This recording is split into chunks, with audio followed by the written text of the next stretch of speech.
Psycho த்ரில்லர்ஸு, அப்புறம் மனையியல் ரீதியான இப்போ கிரைம்னா அம்மாகிட்ட போய் சொல்கிறதும் கிரைம் தான். பக்கத்து வீட்டு பொண்ணு தப்பாக பார்க்குறதும் கிரைம் தான். எல்லாமே கிரைம் இருக்குது.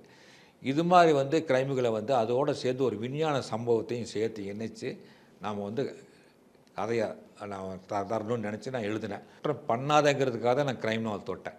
சில பேர் சொல்லுவாங்க, கிரைம் கதை கிரைம் கதையை வந்து நீ பண்ணுறீங்களேன்னு சொல்லுவாங்க.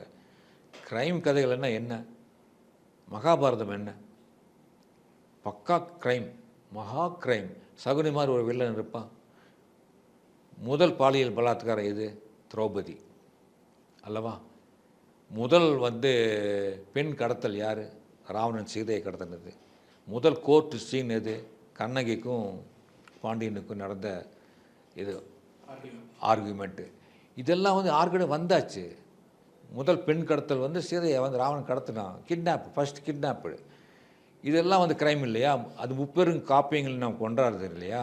மகாபாரதத்தில் எத்தனை சூழ்ச்சிகள், எத்தனை நரிக்குணங்கள், ஒருத்தனை வெட்டிக்கிறது, சாய்க்கிறது, பகடை ஆடுறது, ஒய்ஃபை வந்து பணையம் வைக்கிறது, இதெல்லாம் கிரைம் இல்லையா?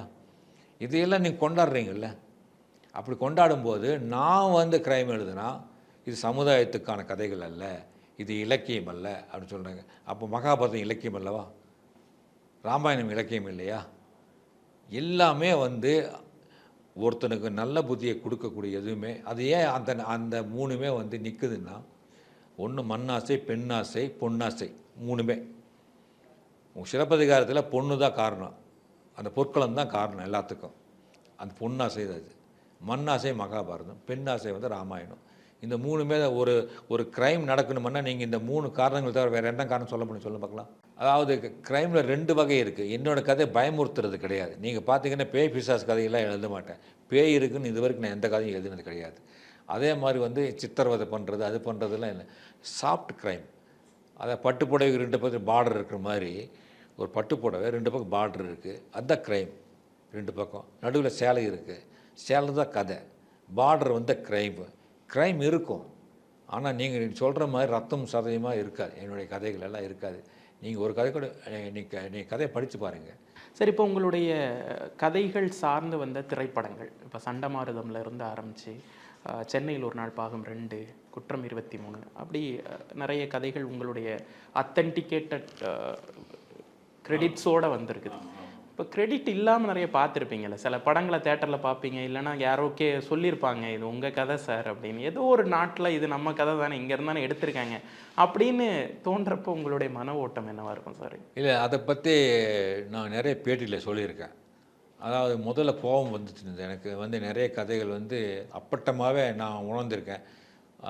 ஒரு படத்தை தேட்டரில் பார்த்துட்டு இருக்கேன். அது பேரெல்லாம் வேண்டாம், கான்ட்ரவர்சி. அது உட்காந்து பார்த்துட்ருக்கேன். எனக்கு பின்னாடி இருந்து ஒரு கமெண்ட் வருது, டேய் இந்த கதையை படித்த மாதிரி இருக்குடா, டேய் ராஜேஷ்குமார் கதைடா இது அப்படின்னு சொல்கிறான். எனக்கு கேட்குது. அது என் கதை ஓடிட்டுருக்காங்க, டேய் ராஜேஷ்குமார் கதைடா இது அப்படிங்கிறான் ஒருத்தன். அதுலேயே அவன் ரிஜிஸ்டர் ஆகிடுதா. இப்போ ஃபேஸ்புக் இருக்குது, ஃபேஸ்புக்கில் போடுறான், சார் இந்த உங்கள் கதையில் இருக்கக்கூடியதெல்லாம் அப்படியே எடுத்து வச்சுருக்கான் சார் இந்த படத்தில், எங்கள் வயிறு வேறுது சார் எனக்கு அப்படிங்கிறான். அப்புறம் பார்த்தா மலையாளத்தில் வந்து படங்கள் வந்து என்னுடைய நாவல்களில் கொண்டு போய் அங்கே வச்சு அதை பற்றி அதை எடுத்து களத்தையே மாற்றுறாங்க. அது நான் வந்து கிராமம்லேருந்து அதை அப்படியே சிட்டியாக மாற்றுறாங்க. இதில் அப்பாவை வந்து அண்ணனாக மாற்றுறாங்க, அப்பா அம்மா வந்து அண்ணி அம்மா. அந்த கிரைம்ங்கிறது ஒன்று தான். பேஸ் வந்து வச்சுக்கிட்டு அது மேலேயே வந்து பின்னல் போட்டு வேறு கதை மாதிரி காட்டுறது ட்ரை பண்ணுறாங்க. ஆனால் கொண்டையை மறக்க முடியாது, கொண்டையை மறைக்கவே முடியாது. அது வந்து வெளியே வந்து ஃபேஸ்புக்கில் நாறுது.